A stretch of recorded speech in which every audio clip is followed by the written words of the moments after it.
I'm Amber Walden, and I am the assistant principal of Irvington Elementary School, and this is my first and final year as assistant principal.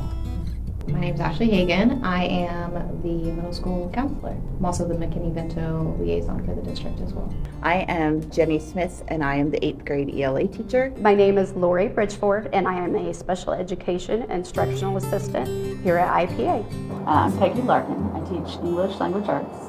I'm Cheyenne Hacker, 2nd grade teacher at the elementary school. I see my role as a bridge between vision and execution. Schools always have big, beautiful goals, but bringing them to life and in the hands of teachers and students and families is kind of my job. I feel like my position helps the school just have like a positive school culture, positive community as well, and just to help provide just a safe place as well. I mean, a key part of ELA is helping kids develop critical thinking skills about the world, and their place in it is setting them up for their future and to be active members of society. My role at IPA is to assist students when they need extra help, if they need extended time on a test, if they need to vent or cry, the door's open for them to come in for that. When people ask me what I teach, I like to say I teach the bottom and the top. I teach English 9 and I teach the dual credit classes. So I get to see students right at the beginning of their high school career, and then I get to see how they've changed and matured over those 4 years. I would probably say like my dedication to literacy. It's definitely one of my passions. I feel like it benefits their phonological awareness, which in turn I believe and hope improves their reading scores over time.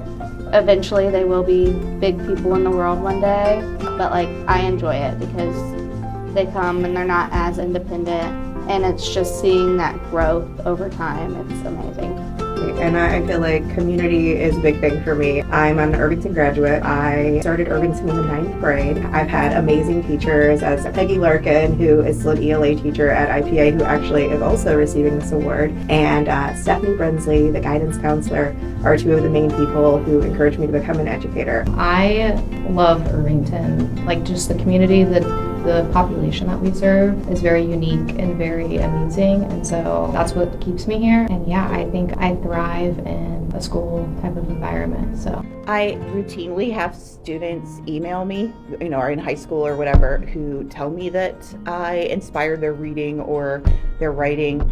This year, one of the other teachers came and told me, because she was talking to an 8th grader who told her that I was the reason that they saw themselves as a writer, that they were more confident in their ability because I talked about them as a writer. So a few years ago, I had a student he was a freshman, and on his first day of school, he was terrified. And so I kind of took him under my wing. I just did what I do, and here, I never thought twice about it until at graduation, in his salutatorian speech, he thanked his mother, and then after that, he thanked me personally for being a pivotal role in his education. I was not expecting that. That was very emotional. One of the most meaningful ones, I got to teach an ISTEP remediation class back when ISTEP was the graduation qualifying exam. So that whole class was students who had had multiple opportunities and had not passed. Some of what they needed was work on skills, but a lot of it was confidence boosting.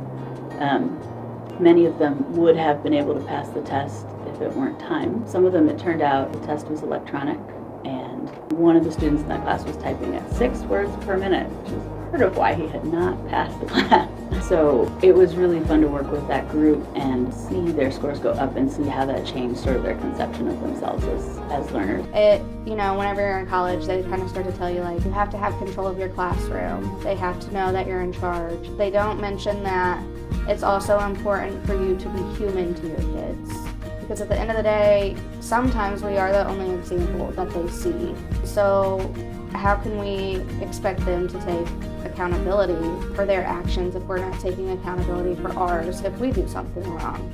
I had a student my 2nd year teaching, and he sticks in my heart always, even though it was 9 years ago. He came from a really tough home situation, cried every day, would hide under tables, and that was our first month of school. It started with little things. I would just sit under the table with him and we would have conversations. And then I would invite friends and we would all sit under the table. And then finally came out from under the table. And I can remember it clear as day, the first day that he really started smiling in class. His grandma had called me that night and said that he had finally made a friend at school. Every time I see him, it reminds me of the longevity of an impact that teachers have. You know, that's the best thing about teaching. That's also the hardest thing about teaching because it matters every day how we show up. It's really hard because I feel like there's some small things that I do, but also some large things that I do. You know, I deal with a lot of families and students that are experiencing hardship, homelessness, those types of things. I do my best, I feel like I do,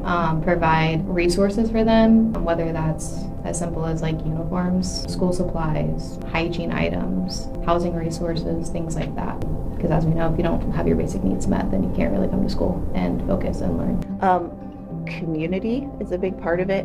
My son came here for middle school, and I, at that time, was working at the library part-time, and they needed some subs. And so I started when he was in 7th grade, just here and there. But I got to see from my son's perspective what a close-knit group of people are here. And obviously there's been transition and change and people have left, but that core feeling of belonging has stayed.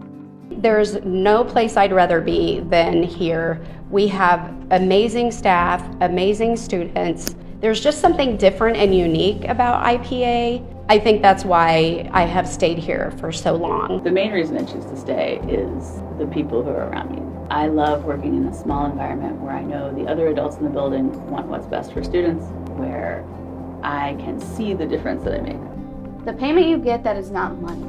You know, they pay you in hugs, they pay you in high fives, they pay you in the phrase, "You're the best teacher ever." You know, then finally understanding a topic or standard that you've been trying to hammer in their head for 3 weeks. Now don't get me wrong, they do pay you in some not so kind ways sometimes. How does it feel to know that you were nominated by your peers? Yeah, I cried when I found out. I love these guys. I love my staff so much. They are like my second family. Like, we are very tight-knit at ICES, and it was humbling. You know, it was just one of those moments. I was just so like overcome with gratitude. It means so much to me just to feel seen. I feel very honored. I feel like there's a lot of amazing people that work in not just this building, but in the corporation as a whole. So the fact that I was nominated, I was very surprised. I couldn't believe it. So I feel very honored. It feels really good.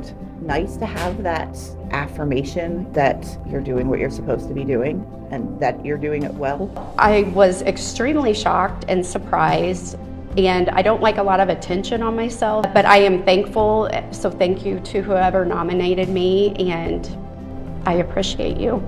I was shocked. The people that, you know, voted for me, didn't vote for me, whatever, like, I could not do what I do every day without them. It makes me feel good that they thought that much to nominate me for something like this. But ultimately, I wouldn't be able to do it without them. I mean, sometimes I call them before I even call my own family, where I'm like, you know, this just happened, or at this point, a lot of them have become like family to me. It feels really nice, especially because I know how skilled and talented my peers are. It really is nice to feel seen and like the hard work I'm putting in is appreciated without those colleagues who like support me and keep me going. I wouldn't be here, so.